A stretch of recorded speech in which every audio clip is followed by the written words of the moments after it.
Hello बच्चों, अपना lesson number 4 चल रहा था संधारित्र कैपेसिटर यानी कैपेसिटर के बारे में अपन देख रहे थे। तो संधारित्र के बारे में अपने देख लिया था। आज अपना नेक्स्ट टॉपिक है संधारित्र में संचित ऊर्जा, अर्थात जो कैपेसिटर होते हैं वह ऊर्जा को संग्रहित किस प्रकार करते हैं और संग्रहित करने के पश्चात उस ऊर्जा का अपन यूज किस प्रकार करते हैं। तो जो ऊर्जा संग्रहित होती है उस संचित ऊर्जा का मान अपन को ज्ञात करना है। तो अपन पहला टॉपिक लेते हैं संधारित्र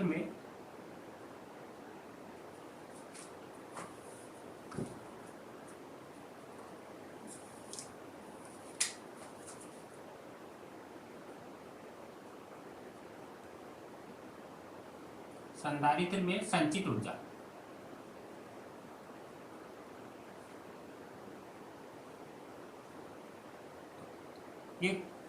ये कोई संधारित्र है। ये संधारित्र की दो प्लेटें हैं, जैसे पहली प्लेट ए है, दूसरी प्लेट बी है।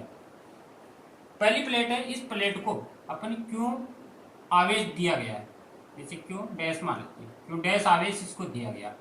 जो ही इसको क्यों आवेश देंगे तो इस प्लेट पर प्लस क्यों आवेश और दूसरी प्लेट पर माइनस क्यों आवेश वितरित हो जाता है। अब अपन को क्या करना है, इनकी प्लेटों के मध्य ऊर्जा का कितना संग्रहण होगा, अर्थात कितनी ऊर्जा संचित होगी, उसका मान निकालना है। तो इसका मान ज्ञात करने के लिए सबसे पहले क्या करेंगे, टी समय में जब क्यू डैश आवेश को ए प्लेट से दूसरे प्लेट तक स्थानांतरित किया जाता है तो उसके मध्य उत्पन्न विभाजन का मान ज्ञात करेंगे। फिर डीक्यू आवेश को एक स्थान से दूसरे स्थान पर प्रवाहित करना है। प्रवाहित करने में किया गया कार्य ज्ञात करेंगे और वही कार्य किसमें ऊर्जा के रूप में संचित होता है, तो उस ऊर्जा का मान ज्ञात करेंगे। तो टी समय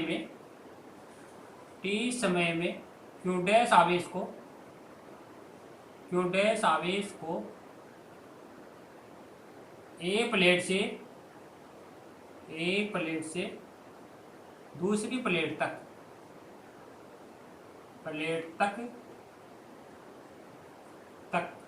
ले जाने में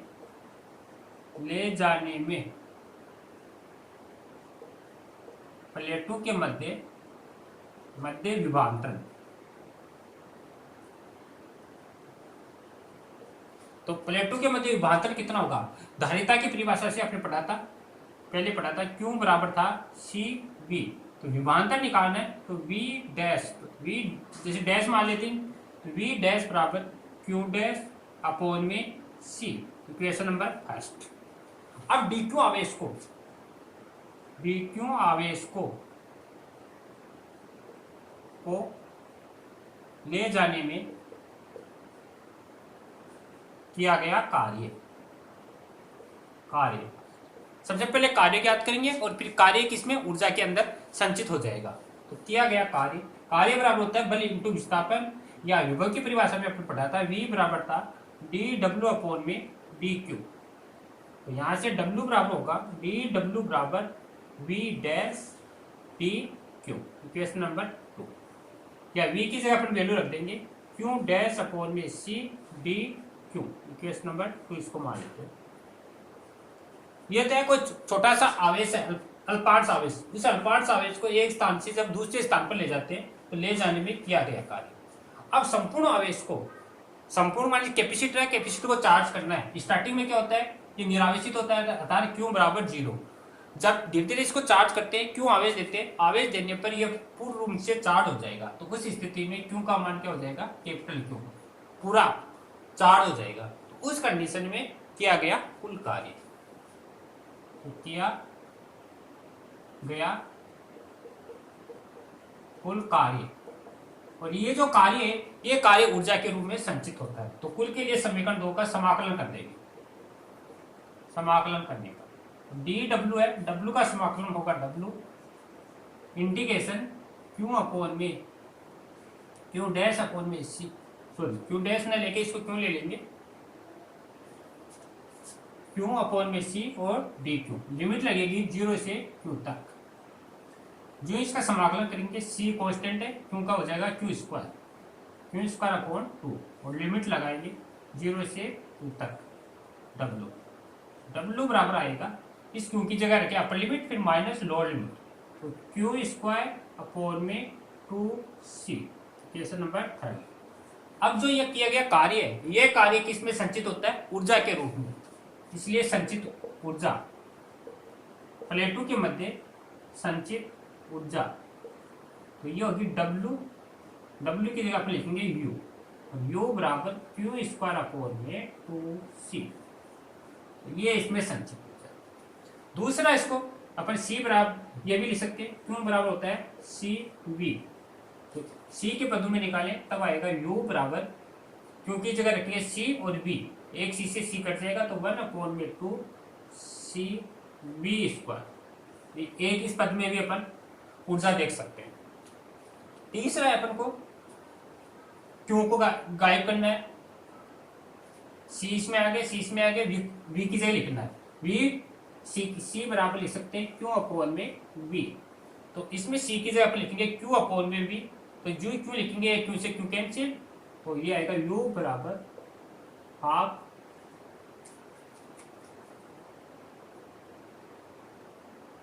क्यू V, दूसरा इस रूप में भी अपन लिख सकते हैं। तो ये थी अपने जो संधारित्र है, संधारित्र की प्लेटों में संचित ऊर्जा, U बराबर क्यू स्क्वायर अपॉन 2c और U बराबर 1/2CV स्क्वायर और U बराबर 1/2QV। इसके बाद में संधारित्र है, संधारित्र की प्लेटों का ऊर्जा घनत्व है।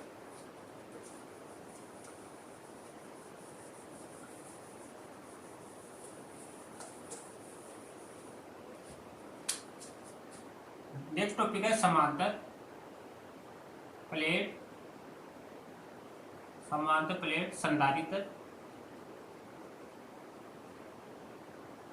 संधारित्र का ऊर्जा घनत्व, ऊर्जा घनत्व। तो समांतर प्लेट संधारित्र है, उसका ऊर्जा घनत्व देखना हमको। ऊर्जा घनत्व क्या होता है? तो जो एनर्जी होती है, जो पहले किया गया कार्य निकालना है, समांतर प्लेट संधारित्र की प्लेटों के मध्य किया गया कार्य, और उस कार्य में अगर आयतन से डिवाइड कर देते हैं तो प्रति एकांक आयतन की जो ऊर्जा है उसी को अपन बोलते हैं ऊर्जा घनत्व। प्रति एकांक आयतन की ऊर्जा को ऊर्जा घनत्व कहते हैं, ऊर्जा घनत्व कहते हैं। तो प्रति एकांक आयतन की जो ऊर्जा है उसी को अपन क्या बोलते हैं? ऊर्जा घनत्व।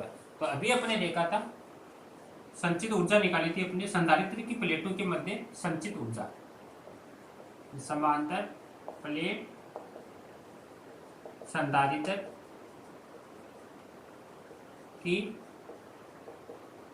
प्लेटों के मध्य संचित ऊर्जा, ये अभी अपने निकाली है, U बराबर क्यू स्क्वायर अपॉन में 2c, इक्वेशन नंबर 5।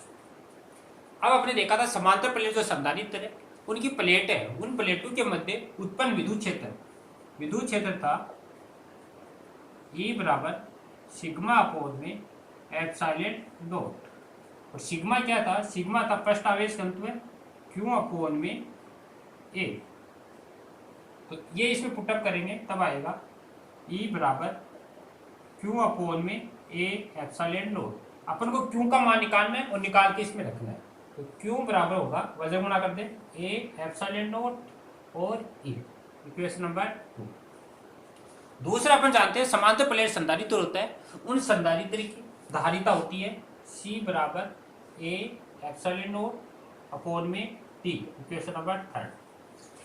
इक्वेशन 2 और 3 इसको इक्वेशन नंबर 1 में रखेंगे, समीकरण 1 व 2 और 3 से।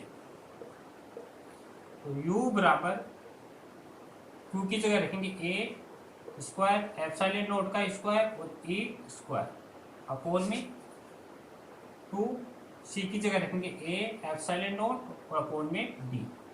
A एप्सिलॉन नॉट है, A एप्सिलॉन नॉट से एक के घात कैंसिल हो जाएगी और ये आएगा U बराबर 1 अपॉन में 2 A एप्सिलॉन नॉट, D नीचे से ऊपर चला जाएगा D और E स्क्वायर इसको सही तरह से जमाएंगे तो 1/2 एप्सिलॉन नॉट ए का स्क्वायर और ए और डी। ए और डी है, ए और डी क्या होती है? ए समांतर प्लेट संधारित्र है, उनकी प्लेटों के मध्य का क्षेत्रफल, डी है प्लेटों के बीच की दूरी। तो एडी क्या कहलाता है? समांतर प्लेट संधारित्र का आयतन। यह है आयतन, आयतन है V बराबर ए डी। तो यहां पर रखेंगे U बराबर 1/2 एप्सिलॉन नॉट ए स्क्वायर और V। अब V का डिवाइडेशन कर देंगे तो U अपॉन में V बराबर 1/2 एप्सिलॉन नॉट ई स्क्वायर। ये कहलाता है आपका समांतर प्लेट संधारित्र है, उसकी ऊर्जा घनत्व है, अर्थात एकांक आयतन का ऊर्जा। इसको अपन शॉर्ट में ऐसे भी लिख सकते हैं, U बराबर 1/2 एप्सिलॉन नॉट ई स्क्वायर। ये आपका है ऊर्जा घनत्व। तो ये अपना टॉपिक था समांतर प्लेट संधारित्र का ऊर्जा घनत्व। अब इस पर आधारित अपन न्यूमेरिकल प्रॉब्लम देखते हैं।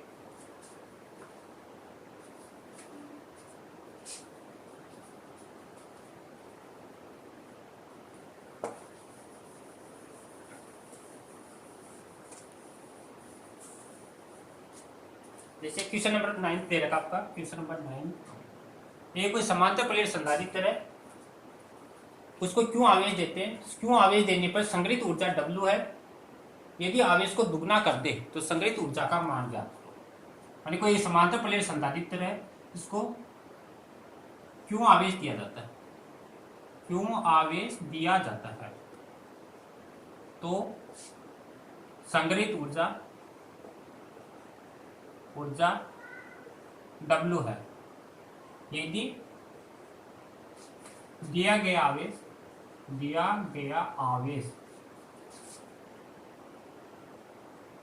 दुगना कर दे तो संग्रहित ऊर्जा याद करो।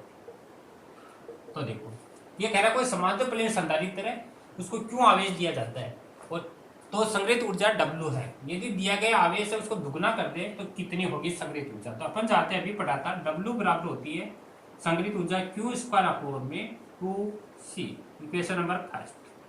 अब दूसरी कंडीशन कह रहा है अगर ये संग्रहित ऊर्जा दिया गया आवेश को अपन डबल कर दे। नेक्स्ट कंडीशन में किया गया कार्य देखो, W डैश बराबर Q डैश का स्क्वायर अपॉन में 2C। तो Q डैश है, इसको अपने क्या कर दिया, जो पहला है की तुलना में डबल। तो यहाँ पर रखेंगे 2Q अपॉन में 2C का होल स्क्वायर। तो ये जगह 4Q स्क्वायर अपॉन में 2C, और ये Q स्क्वायर अपॉन 2C क्या है? W। तो इक्वल टू W डैश बराबर 4W। जब समांतर प्लेट संधारित्र है, उसकी प्लेटों को दिया गया आवेश अगर दुगना कर दे तो उस कंडीशन में किया गया कार्य है वह 4 गुना हो जाएगा, अर्थात 4 गुना हो जाएगा। तो ये एक क्वेश्चन था। इसके बाद में अपन नेक्स्ट क्वेश्चन है वो देखते हैं। जैसे नेक्स्ट क्वेश्चन है, ये आपका दूसरा क्वेश्चन दे रखा है। जैसे इस तरह का कोई एक डायग्राम दे रखा है,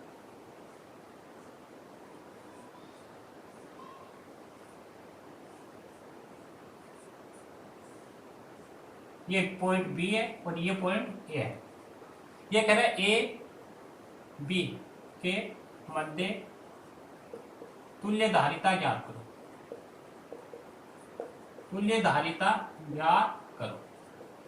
कोई डायग्राम दे रखा है और ए और बी है, इसके बीच में तुल्य धारिता का मान पूछ रहा है। इसका मान आपको 3 फेराडे दे रखा है, इसका 6 फेराडे दे रखा है, और जो नीचे वाले हैं इसका मान 4 फेराडे और इसका भी 4 फेराडे दे रखा है। अब तुल्य धारिता का मान पूछ रहा है। तो अब सबसे पहले आप देखना है जो श्रेणी क्रम है उसका सॉल्यूशन करना है। ये दोनों कैसे हैं? श्रेणी क्रम में है। तो श्रेणी क्रम में पहले इसके लिए देख लेते हैं अपन। श्रेणी क्रम में इसको C1 मान लेते हैं। श्रेणी क्रम के लिए फॉर्मूला बताया था 1/C1 प्लस 1/C2। ये C1 है, ये C2 है, इसको 1C डैश मान लेते हैं। 1/3 प्लस 1/6 एलसीएम लेंगे तो 6 एलसीएम 2 प्लस में 1 3 अपॉन में 6 या 1/2। अब ये सी डैश इसको उल्टा करेंगे तो सी डैश बराबर आएगा 2 फैराडे। ये तो पहली कंडीशन। दूसरी कंडीशन, ये भी दोनों क्या है श्रेणीकरण में, तो इसका मान निकालना चाहिए। इसको सी डैश मान लेते हैं, सी डबल डैश बराबर 1/4 प्लस 1/4। इसका सॉल्यूशन करेंगे तो 4 एलसीएम 1 प्लस 1 तो 2/4 या 1/2। तो सी डबल डैश बराबर आएगा 2 फैराडे। इसका उल्टा करना आपको। अब ये भी आपका, इसकी एक धारिता बन गई, इसकी एक धारिता, इसका मान 1 हो गया 2 फैराडे, इसका मान 2 फैराडे। दोनों कैसे होंगे, पैरेलल होंगे, समांतर होंगे। तो समांतर का फॉर्मूला है सी ए बी के बीच में निकालना है, तो सी डैश प्लस में सी डबल डैश 2 प्लस में 2, तो ये आएगा 4 फैराडे। तो इस तरह आपको ए और बी है उसके बीच में तुल्य धारिता का मान ज्ञात कर सकते हैं। पहले जो श्रेणी क्रम है उसका सॉल्यूशन, फिर उसके बाद में दूसरी श्रेणी क्रम का, और इन दोनों से एक समांतर क्रम बन जाएगा, तो वह तुल्य धारिता अपन याद कर सकते हैं। इसके बाद में अपन नेक्स्ट क्वेश्चन देखते हैं एक और।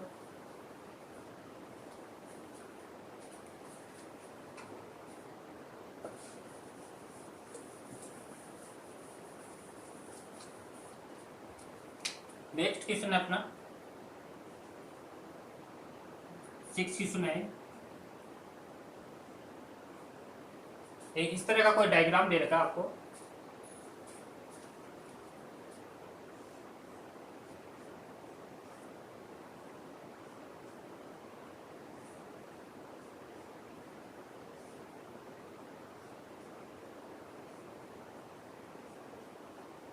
ये बी पॉइंट है, ये ए पॉइंट है, और प्रत्येक की धारिता 5, इसकी 5, इसकी 5, इसकी 5, इसकी 5, इसकी 5।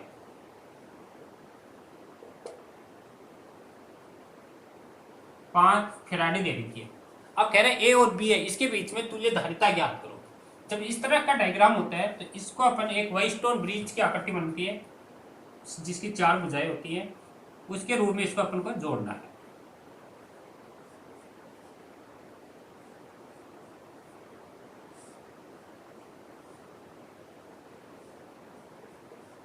ये बी है, और ये जो 5 वाले ये क्या है, दोनों में तुल्य होंगे। तो ये 5, ये 5, ये 5, ये 5 और ये 5, ये पॉइंट ए है। तो इस आकृति को इस आकृति में अपन चेंज कर दिया। ये कहलाती है व्हाइटस्टोन ब्रिज। ये इसकी भुजाएं कहलाती है। जब इन भुजाओं में समान धारिता का अगर कोई धारिता है तो ये आपकी तुल्य कहलाती है भुजा। इस तुल्य भुजा को अपन नेगलेक्ट मान के छोड़ देते हैं। तो फिर आपको पहले इन दोनों का निकालना है, दोनों श्रेणी क्रम में, ये दोनों श्रेणी क्रम में, इन दोनों श्रेणी क्रमों का सॉल्यूशन करना है। इससे पहले मान लेते हैं 1/c डैश, इन दोनों का सॉल्यूशन करते हैं। तो 1/5 प्लस 1/5, तो 5 एलसीएम 1 प्लस 1, तो 2/5। तो इसका उल्टा करेंगे तो 2.5 फैराडे। सेम ये की है आपके नीचे वाली है, इनकी भी 5 फैराडे धारिता है, तो इसको सी डबल डैश मान लो, ये भी 2.5 फैराडे। अब इन दोनों का ये श्रेणीक्रम का 1 बन गया, इन दोनों श्रेणीक्रम का 1 बन गया, अर्थात वो समांतर क्रम बनेगा। और समांतर क्रम बन जाएगा सी पैरेलल बराबर C dash plus C double dash, और 2.5 प्लस 2.5, तो ये बन जाएगा आपका 5 फैराडे सीपी। अब अपने इन पूरे का 1 बन गया 5 फैराडे, और ये भी आपको 5 फैराडे दे रखी है। तो ए और बी के बीच में निकालनी है। अब दोनों बन जाएगी श्रेणीक्रम। तो 1 श्रेणीक्रम के लिए सूत्र है सी ए बी के बीच में निकालना है, तो 1 इसका इतने का ले लेंगे सीपी प्लस ये आपका, इसको और कुछ मान लेते हैं, जैसे ऐसे मान लेते हैं, सीपी मान लेते हैं, तो 1/cp, तो 1/5 प्लस 1/5, एलसीएम लेंगे तो 5 1 प्लस 1, तो 2/5, और इसका जो उल्टा करेंगे सी ए बी का, तो सी ए बी बराबर आएगा 2.5 फैराडे। तो आपको कोई इस तरह की आकृति दे रखी है तो उसको व्हाइटस्टोन ब्रिज में चेंज कर ले, और चेंज करके पहले श्रेणी क्रम का सॉल्यूशन, फिर दूसरे श्रेणी क्रम का, फिर इसको समांतर क्रम में, और फिर इसका श्रेणी क्रम में। तो इस तरह अपन तुल्य धारिता का मान ज्ञात कर सकते हैं। थैंक यू बच्चों।